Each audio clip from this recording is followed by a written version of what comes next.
Mateus 5, 17 a 20. O lugar da lei na vida do cristão. Meu irmão, minha irmã, quantas vezes você já ouviu perguntas como: crente pode comer tal coisa? Crente pode fazer tatuagem? Crente é obrigado a guardar o sábado? Isso é pecado porque está na lei de Moisés. Talvez você mesmo já ficou confuso diante de versículos do Antigo Testamento. Você lê Levítico, Deuteronômio, e pensa: o que disso ainda vale para mim hoje? E por outro lado, você lê o Sermão do Monte e escuta Jesus dizendo: se a vossa justiça não excederem muito a dos escribas e fariseus, de modo nenhum entrareis no reino dos céus. Aí o coração aperta. Afinal, qual é o lugar da lei na vida do cristão? Estamos debaixo dela?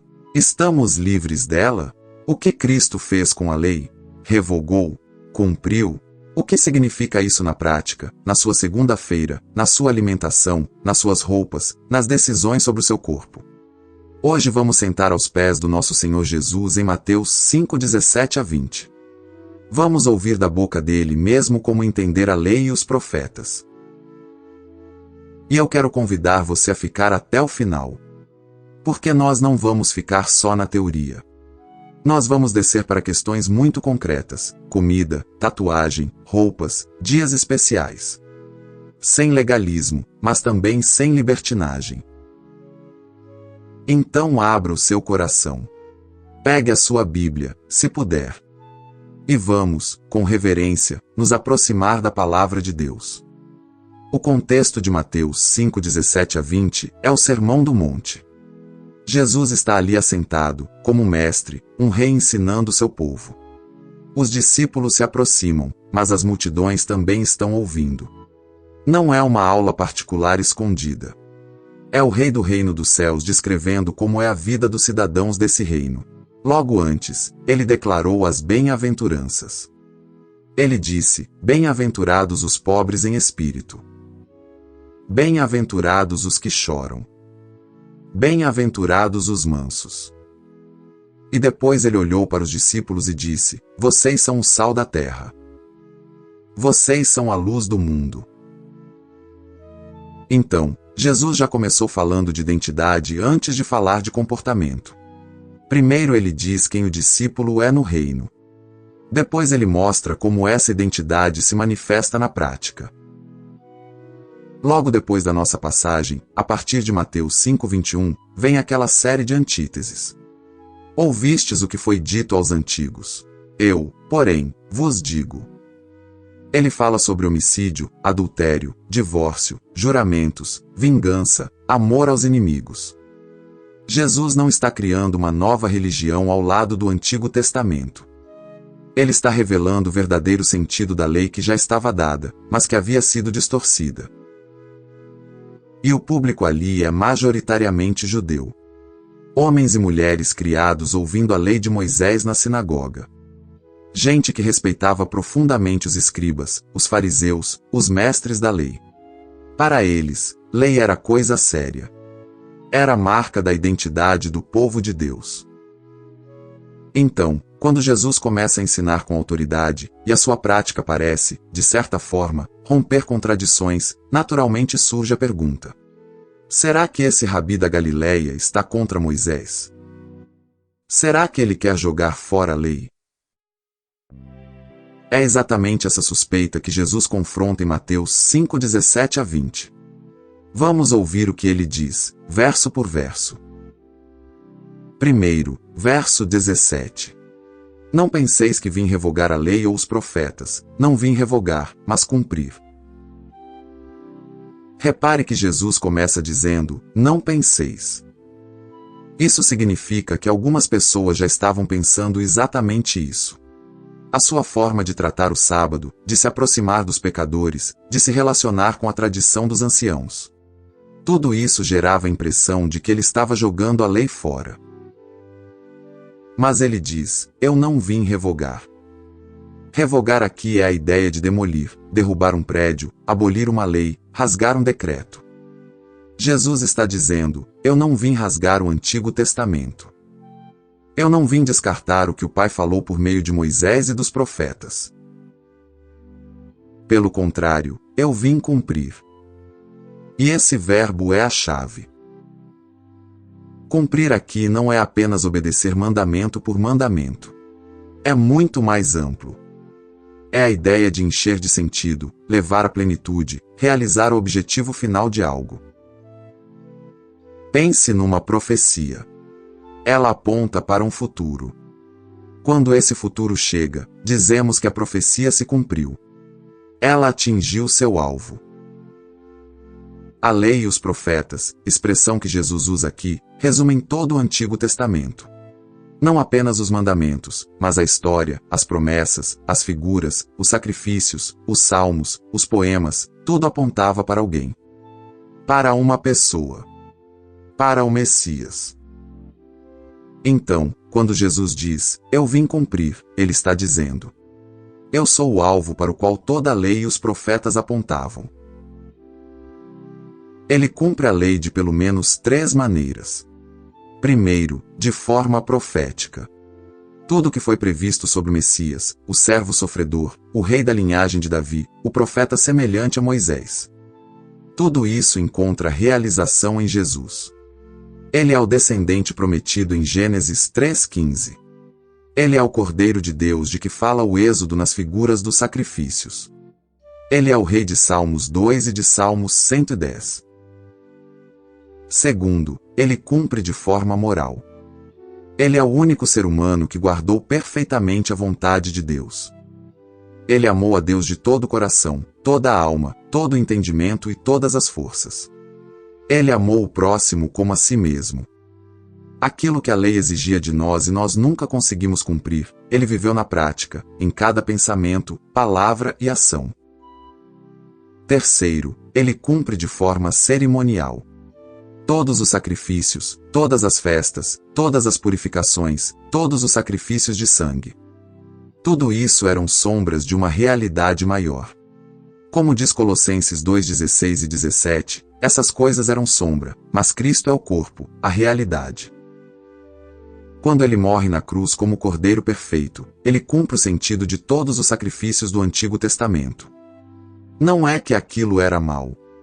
É que era provisório. Pedagógico, apontando para algo maior. Então, perceba.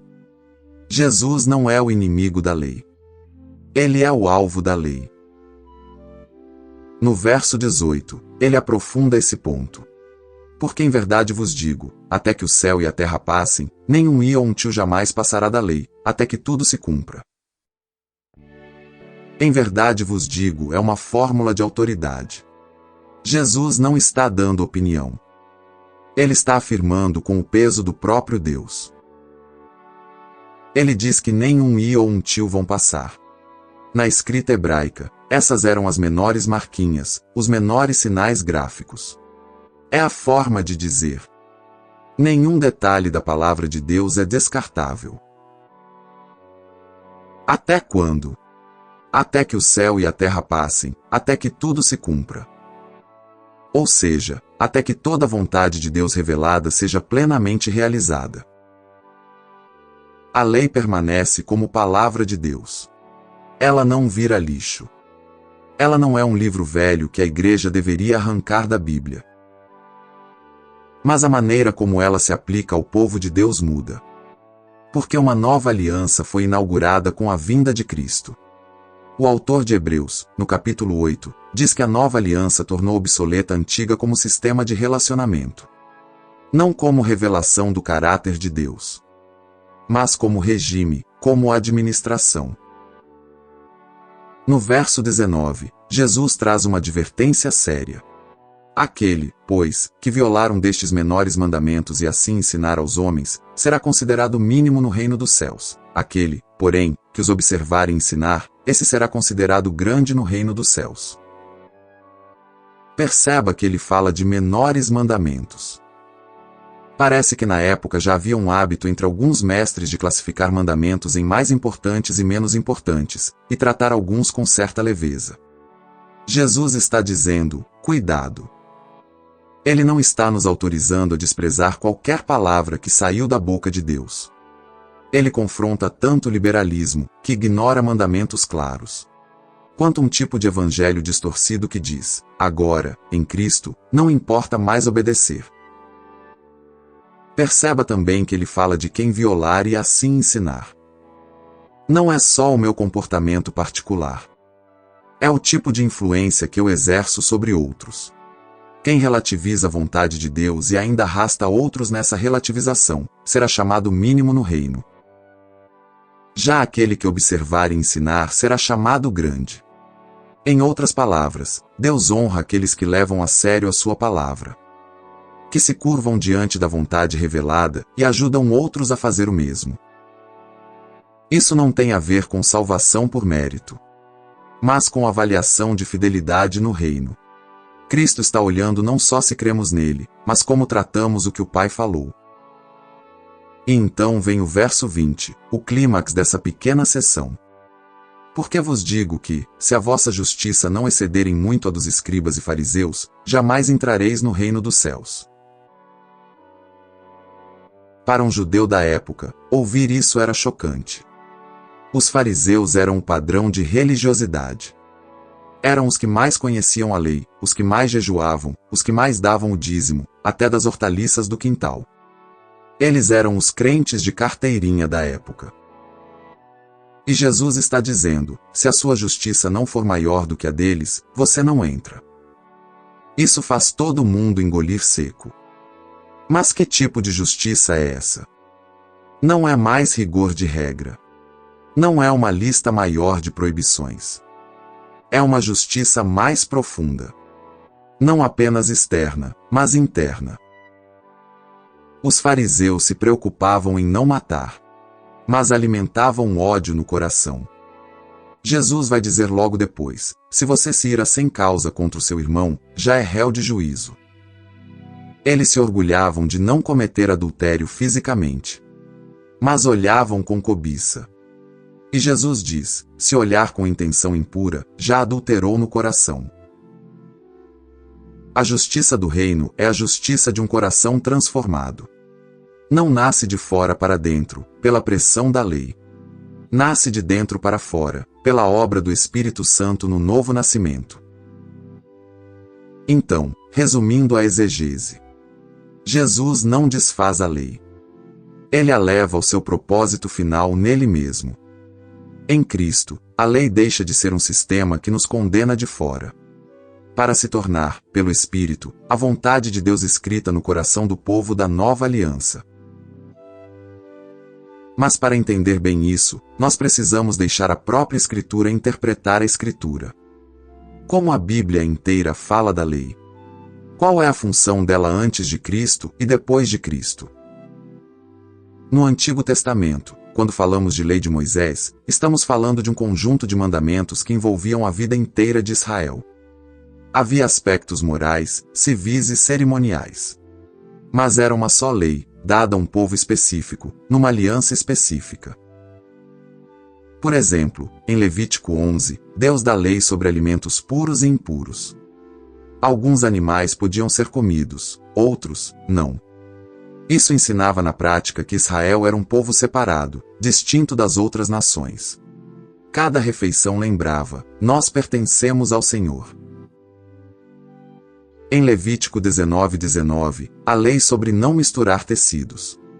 Não semear dois tipos de semente no mesmo campo, não cruzar diferentes espécies de animais. Mais uma vez, o princípio de separação, de não confusão entre o santo e o profano. Em Levítico 19:28, há uma proibição de fazer cortes no corpo e marcas em honra aos mortos. Isso estava ligado a práticas pagãs de luto e culto aos mortos das nações vizinhas. Deus não queria que Israel copiasse essas formas idólatras de se expressar. Havia também leis civis, como tratar roubos, danos, responsabilidade por acidentes. Como organizar o ano do jubileu, a restituição da terra, penas para diferentes crimes. Isso era o código jurídico de uma nação teocrática, onde Deus era o rei direto. E havia o centro cerimonial, sacrifícios, holocaustos, ofertas pelo pecado. o sacerdócio levítico, o tabernáculo, depois o templo. As festas como Páscoa, Pentecostes, tabernáculos. Tudo isso ensinava, por meio de símbolos, que Deus é santo, que o pecado é grave e que é preciso sangue para haver perdão. O apóstolo Paulo, em Gálatas 3:24, usa uma figura forte. Ele diz que a lei foi o nosso aió, nosso tutor, para nos conduzir a Cristo. Na cultura antiga, o aió era um escravo pedagogo que acompanhava a criança, disciplinava, levava para a escola, vigiava o comportamento. Quando a criança amadurecia e se tornava herdeira plena, ela não ficava mais debaixo daquele pedagogo, mas continuava sendo filha do pai.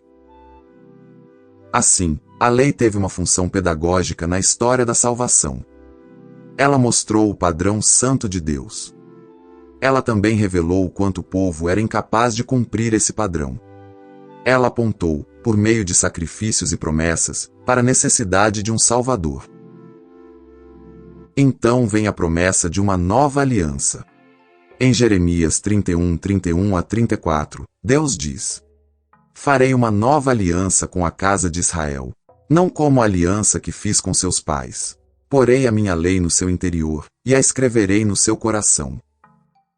A mesma lei, o mesmo caráter de Deus, mas agora não mais em tábuas de pedra apenas, e sim gravada no íntimo, pelo próprio Deus.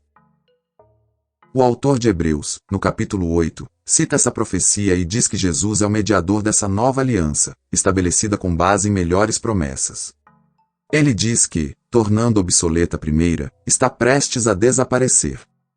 Ou seja, a antiga aliança, como sistema de relacionamento com Deus, cumpriu seu papel. Agora, em Cristo, uma nova forma de relacionamento foi estabelecida.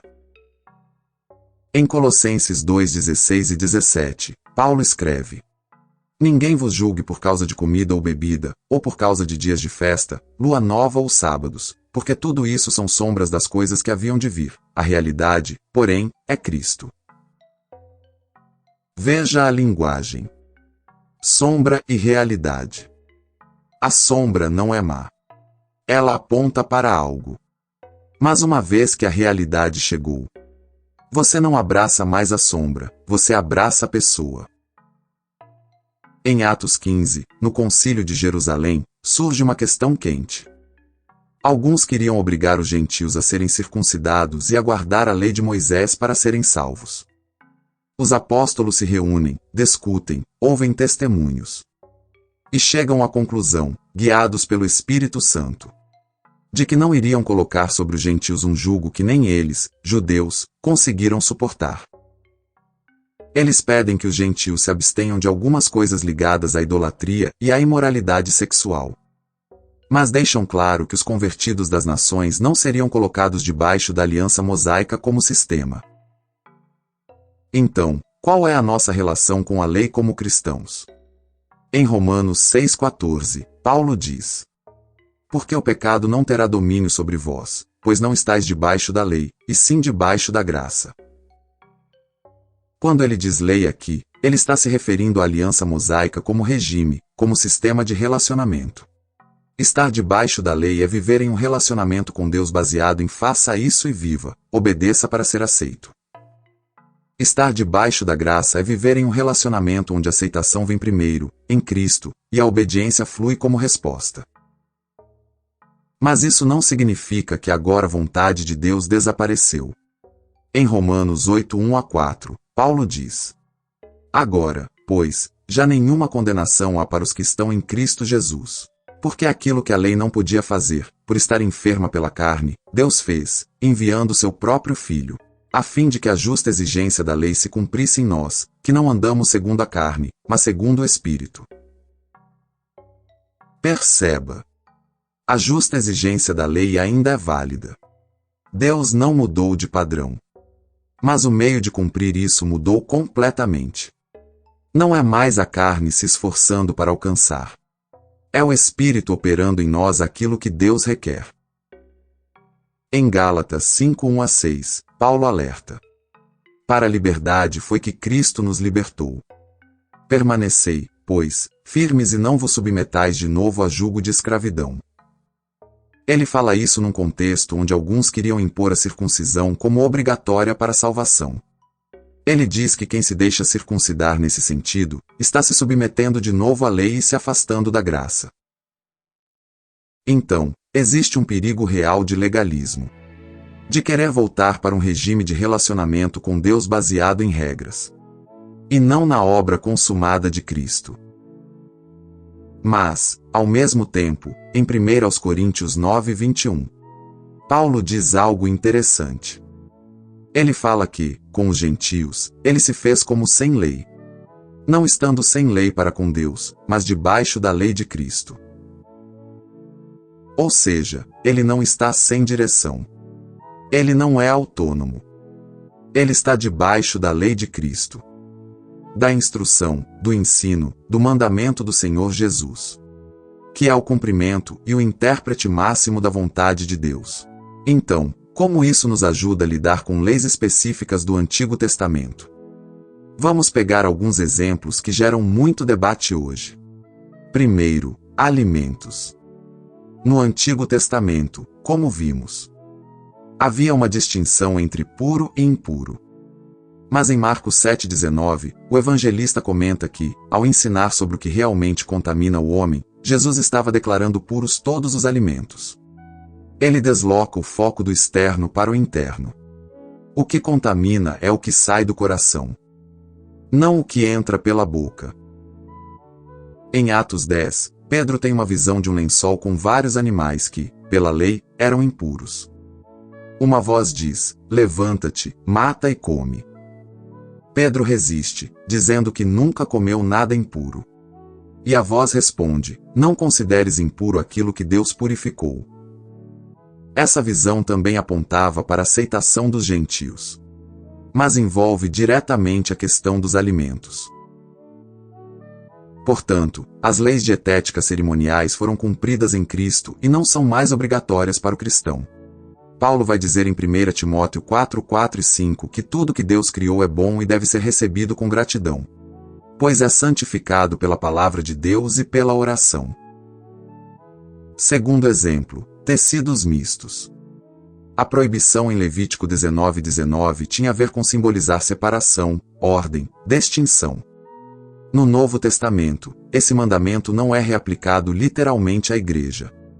O princípio por trás dele, porém, permanece.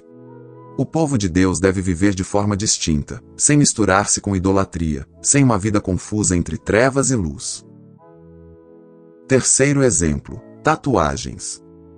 Muita gente cita Levítico 19:28 como se fosse um texto direto para a igreja de hoje. Ali, o contexto é claramente de práticas pagãs de luto e culto aos mortos. O Novo Testamento não repete essa proibição específica. Mas ele traz princípios importantes. Em 1 Coríntios 6:19 e 20. Paulo lembra que o nosso corpo é templo do Espírito Santo. Que fomos comprados por preço. E que devemos glorificar a Deus no nosso corpo. Então, em vez de pegar Levítico 19:28 como lei direta, o cristão maduro vai perguntar: qual é a minha motivação? É vaidade? Rebeldia? Idolatria? Isso será tropeço para outros? Isso honra o fato de que meu corpo é templo do Espírito? Quarto exemplo, dias e festas. Em Romanos 14:5 e 6, Paulo diz: um faz diferença entre dia e dia, outro julga iguais todos os dias. Cada um esteja plenamente convicto em sua própria mente. Quem distingue entre dia e dia, para o Senhor o faz. Ou seja, há espaço para liberdade de consciência em questões de dias especiais. Desde que não sejam colocados como condição de salvação ou medida de superioridade espiritual. Agora, vamos trazer tudo isso para a nossa vida. A primeira coisa que precisamos firmar é o princípio de identidade antes de obrigação. Em Efésios 2:8 a 10, Paulo diz: porque pela graça sois salvos, mediante a fé, e isso não vem de vós, é dom de Deus, não vem de obras, para que ninguém se glorie. Pois somos feitura dele, criados em Cristo Jesus para boas obras, as quais Deus de antemão preparou para que andássemos nelas. Preste atenção na ordem. Primeiro, salvação pela graça, mediante a fé, não pelas obras. Depois, criados em Cristo Jesus para boas obras. As obras não são a causa da salvação. São o fruto dela. Então, como filhos de Deus, nós não obedecemos para nos tornarmos filhos. Nós obedecemos porque já somos filhos em Cristo. A pergunta deixa de ser: sou obrigado a fazer isso para não ir para o inferno? E passa a ser: como eu, sendo um filho amado, posso agradar ao Pai que me amou primeiro? Isso muda tudo. Muda a forma como você olha para qualquer mandamento, para qualquer texto difícil do Antigo Testamento. Você não lê mais como um escravo com medo do chicote. Você lê como um filho que deseja conhecer o coração do Pai e refletir o caráter dele. Então, como tratar as leis do Antigo Testamento hoje? Uma boa pergunta guia é: esse mandamento é repetido, reafirmado ou aprofundado no Novo Testamento? Ele revela um princípio moral eterno, ligado ao caráter de Deus? Ou ele era um sinal cerimonial ou civil específico para Israel como nação? Leis cerimoniais, como sacrifícios, ofertas, alimentos impuros, festas judaicas, foram cumpridas em Cristo. Não somos obrigados a sacrificar cordeiros, a guardar as mesmas festas como condição de comunhão com Deus. Essas coisas continuam úteis para entendermos a santidade de Deus e o custo do pecado. Mas não as praticamos como eles praticavam. Leis civis de Israel, relacionadas ao sistema jurídico da nação teocrática, não são copiadas diretamente em nossos códigos de direito.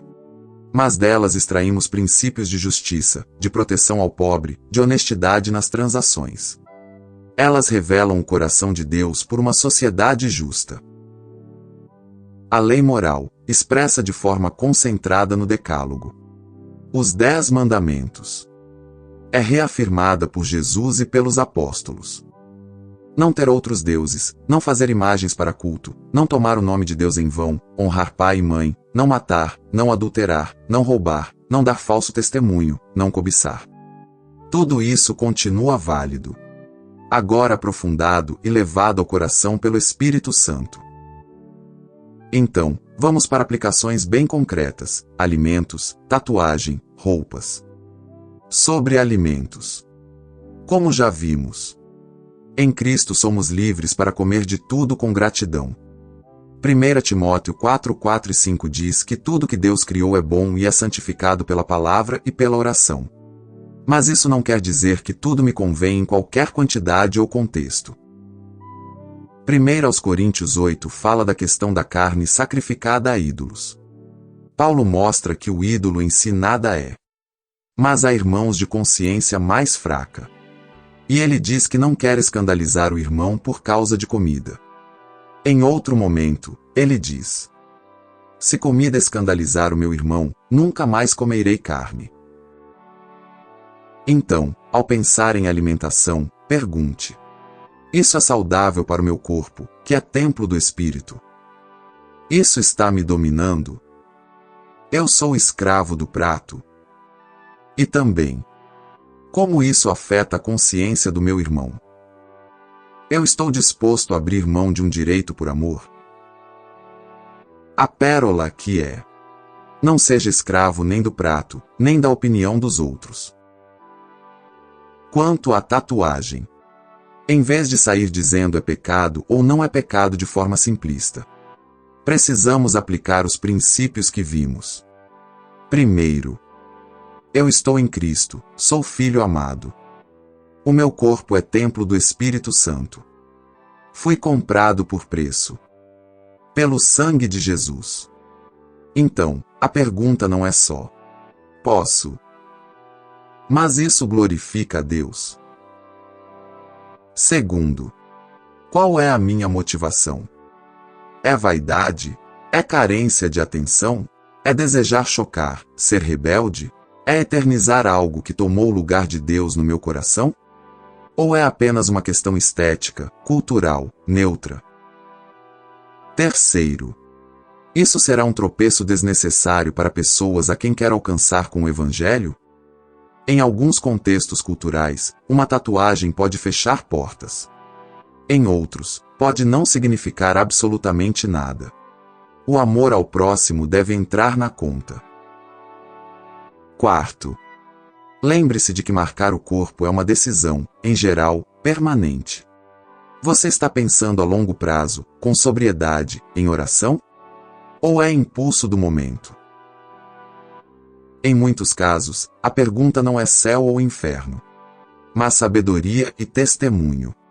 E lembre-se, se você já tem tatuagens de um tempo em que não conhecia Cristo, ou mesmo de uma fase de imaturidade, isso não te coloca fora da graça de Deus. O sangue de Jesus é suficiente para limpar pecados bem mais profundos do que tinta na pele. Já sobre roupas e tecidos, não estamos sob a lei literal de não misturar tipos de tecido. Mas o princípio de separação, de modéstia, de identidade distinta continua. Então, a pergunta hoje não é: esse tecido é misto? E sim, minha roupa glorifica a Deus? Comunica pureza, simplicidade, sobriedade? Ou só exibe status, sensualidade, vaidade? Perceba como o foco sai da letra fria e vai para o coração e o testemunho. Ao lidar com todas essas questões, precisamos evitar dois extremos perigosos. De um lado, o legalismo. É quando eu pego mandamentos que não foram colocados por Deus para a igreja e os imponho como condição de salvação, ou como medida de espiritualidade maior. É quando eu crio regras humanas, tradições, costumes, e os coloco no mesmo nível da palavra. Jesus confrontou fortemente isso nos fariseus. Do outro lado, a libertinagem. É quando eu uso a graça como desculpa para viver como o mundo. É quando eu digo, estou debaixo da graça, posso fazer o que eu quiser. E esqueço que a mesma graça que perdoa também educa. Como diz Tito 2:11-12. Ensinando-nos a renunciar à iniquidade e às paixões mundanas. A vida cristã madura anda no caminho estreito entre esses dois abismos. Não é escrava da letra, mas também não brinca com o pecado. Como, então, viver a lei em Cristo no dia a dia? Primeiro, leia o Antigo Testamento com duas perguntas na mente. O que isso me mostra sobre o caráter de Deus? Como isso aponta para Cristo? E ainda uma terceira. Qual princípio de sabedoria há aqui para minha vida hoje? Por exemplo, quando você lê as leis sobre cuidado com o estrangeiro, com o órfão, com a viúva, você vê um Deus que se importa com os vulneráveis. O princípio para hoje é claro. O povo de Deus deve ser conhecido por esse mesmo cuidado. Segundo, busque mandamentos claros do Novo Testamento para moldar suas escolhas sobre corpo, dinheiro, tempo, relacionamentos. Ali você vai encontrar ordens nítidas sobre pureza sexual, honestidade, perdão, generosidade, humildade, submissão às autoridades, cuidado com a língua. Essas são aplicações diretas para todas as culturas. Terceiro, viva em comunidade. Decisões difíceis, áreas polêmicas, não precisam ser discernidas sozinho. Procure irmãos maduros, líderes justos. Compartilhe suas dúvidas. Escute conselhos. Às vezes, outro olhar, mais experiente, vai perceber motivações que você não está enxergando. Quarto, ore antes de decisões polêmicas. Antes de decidir sobre o que comer, beber, vestir, marcar no corpo, sobre o que postar, faça uma oração simples. Senhor, como um filho amado, como posso te honrar nessa área? Não ore perguntando apenas: sou obrigado? É pecado? Onde está escrito? Mas, como, sendo filho em Cristo, Posso refletir o caráter do meu pai nessa escolha concreta hoje. Essa é a pérola acionável do dia. Se você levar essa pergunta para a sua rotina, ela vai mudar a forma como você usa seu tempo, como trata seu corpo, como escolhe suas roupas, como gasta seu dinheiro, como responde no WhatsApp. Agora, para tudo isso fazer sentido, você precisa ver Jesus no centro. Como é que ele cumpre a lei de forma tão completa? Primeiro, ele cumpre a lei moral. Ele viveu sem pecado. Em Hebreus 4,15, somos lembrados de que ele foi tentado em todas as coisas, à nossa semelhança, mas sem pecado. Cada mandamento moral de Deus foi obedecido por Jesus. No coração, nos pensamentos, nas atitudes. Segundo, ele cumpre a lei cerimonial. Ele é o Cordeiro de Deus que tira o pecado do mundo. Todo animal sacrificado no Antigo Testamento apontava para ele. O sumo sacerdote que entrava uma vez por ano no Santo dos Santos, com sangue alheio, apontava para o nosso sumo sacerdote que entrou uma vez por todas com seu próprio sangue. Terceiro, ele cumpre a lei profética. De Gênesis a Malaquias. A Escritura fala dele. Jesus mesmo, em Lucas 24, no caminho de Emaús, explica aos discípulos tudo o que constava a respeito dele em Moisés, nos profetas e nos salmos. Ele é o Messias prometido, o rei, o servo, o profeta. E na cruz, como diz Gálatas 3,13, ele se fez maldição por nós, para nos resgatar da maldição da lei. Ele carregou sobre si a condenação que a lei pronunciava contra os nossos pecados. Para quê? Para nos vestir com a sua justiça. Em Romanos 8,1, Paulo proclama: Agora, pois, já nenhuma condenação há para os que estão em Cristo Jesus. Por quê? Porque a lei já foi satisfeita em Cristo. A dívida já foi paga. A sentença já foi executada. Só que no Filho amado em nosso lugar. Isso muda a nossa posição. Nós não somos mais escravos com medo da lei. Somos filhos amados, guiados pelo Espírito. A obediência deixa de ser moeda de troca e se torna resposta de gratidão. Quando você entende isso, até as leis difíceis do Antigo Testamento ganham um novo sabor. Você não está mais lendo para tentar se salvar. Você está lendo para conhecer melhor o Deus que já te salvou em Cristo. E para deixar que o Espírito Santo molde em você o caráter desse Deus. Então, eu quero te convidar agora a uma resposta prática. Talvez você viva preso ao medo legalista. Você foi ensinado que Deus está sempre com uma prancheta na mão, anotando cada falha, pronto para te lançar fora por qualquer erro. Seu relacionamento com Ele é mais com fiscal do que com um pai. Ou talvez você tenha ido para o outro extremo. Você fala muito de graça, mas no fundo tem usado a graça como desculpa para não levar a sério a santidade. Você racionaliza pecados na área do corpo, da sexualidade, do consumo, da língua, dizendo: Deus entende. Hoje, o Espírito Santo está nos chamando ao arrependimento dos dois lados. Arrependimento do orgulho religioso que julga os outros pela aparência, pela roupa, pelo cabelo, pela tatuagem, pela comida. E esquece o peso da misericórdia, da justiça, da fé. E arrependimento da rebeldia que não quer qualquer limite.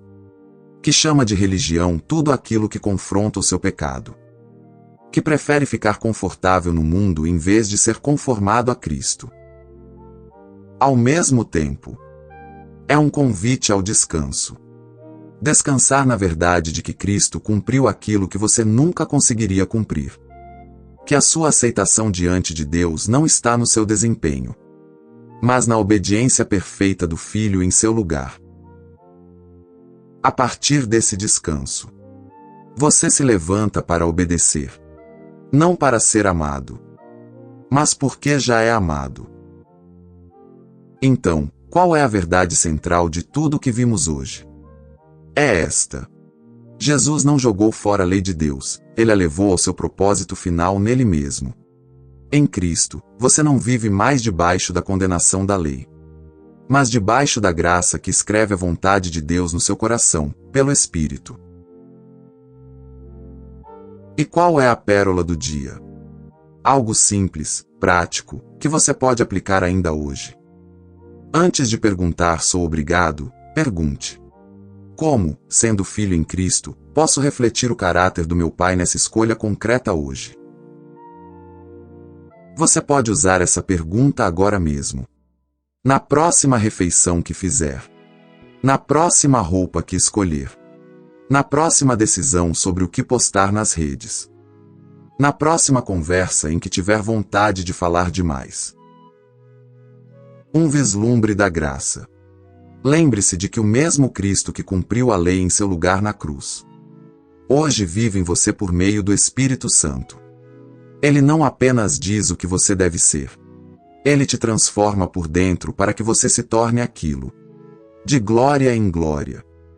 Você está sendo conformado à imagem do Filho. Vamos encerrar com uma breve oração. Onde você estiver, se puder, feche seus olhos. Mais importante do que a postura do corpo é a postura do coração. Vamos falar com o nosso Pai. Senhor Jesus, nós te agradecemos porque o Senhor não veio jogar fora a lei do Pai, mas veio cumpri-la de forma perfeita. Obrigado porque aquilo que nós não conseguimos fazer, o Senhor fez por nós. Obrigado porque na cruz o Senhor levou a maldição que a lei pronunciava contra os nossos pecados. E nos deu, em troca, a tua justiça. Nós confessamos diante de ti, Senhor, que muitas vezes temos usado a tua palavra para pesar fardo sobre os outros, que o Senhor mesmo não colocou. Perdoa o nosso legalismo, o nosso orgulho religioso, a nossa tendência de olhar para a aparência e não para o coração. Também confessamos, Senhor, que em outras áreas temos usado a tua graça como desculpa para viver como o mundo. Temos sido relaxados com a santidade, condescendentes com o pecado, chamando de liberdade aquilo que é rebeldia. Perdoa-nos. Espírito Santo, nós te pedimos. Escreve a vontade de Deus no nosso coração. Cumpre em nós a justa exigência da lei. Enquanto andamos não segundo a carne, mas segundo o teu mover em nós. Ensina-nos a ler até as leis difíceis do Antigo Testamento com olhos em Cristo e pés na vida real. Que cada mandamento nos leve a Jesus. E, em Jesus, nos leve a uma vida mais parecida com Ele. Hoje, Senhor, nós queremos te apresentar áreas concretas da nossa vida. Nossa alimentação. Nosso corpo. Nossas roupas. Nossas decisões do dia a dia. Mostra-nos como um filho amado deve viver em cada uma dessas áreas. Livra-nos tanto do medo legalista quanto da liberdade irresponsável. Que a pergunta que ecoe no nosso coração seja: Pai, como eu posso refletir o teu caráter nessa escolha de hoje? Nós oramos assim, confiando não na nossa obediência, mas na obediência perfeita de Jesus em nosso lugar. Em nome dele nós pedimos. E te agradecemos. Amém. Meu irmão, minha irmã, lembre-se disso ao encerrar este momento. O mesmo Cristo que cumpriu a lei em seu lugar agora vive em você, para formar em sua vida o caráter de Deus. Você não está sozinho nessa caminhada de discernir e obedecer. Caminhe hoje não como escravo com medo, mas como filho amado, guiado pelo Espírito, com a palavra nas mãos e Cristo no centro do coração.